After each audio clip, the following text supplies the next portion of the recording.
Госсовет Коми направит законодательную инициативу в Госдуму по внесению изменений в Бюджетный кодекс России. Этот вопрос региональные парламентарии рассмотрели на заседании Президиума. Касается он прав жителей Крайнего Севера и приравненных к ним местностей.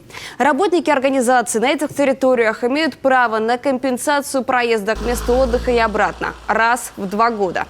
Кроме того, по закону им обязаны оплатить расходы в связи с переездом к месту работы. Однако сегодня есть случаи, когда эти суммы в муниципальных и бюджетных учреждениях не оплачиваются. В отношении учреждений выставлены исполнительные листы.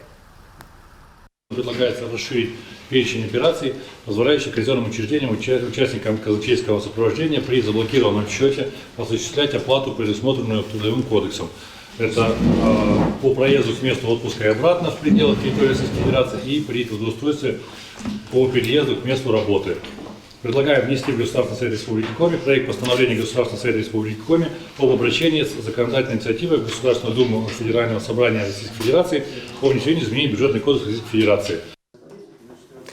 Депутаты также утвердили план мероприятий на 2024 год. Работа предстоит большая. Запланированы заседания комитетов, сессии, прямые телефонные линии с жителями республики, круглые столы, выездные совещания. Этот год, к слову, юбилейный. Исполняется 80 лет со дня рождения Ивана Кулакова и 110 лет со дня рождения Зосимы Панева. Это видные политические деятели республики, возглавлявшие законодательную власть региона в разные годы. В этом же году Коми исполняется 30 лет со дня принятия Конституции.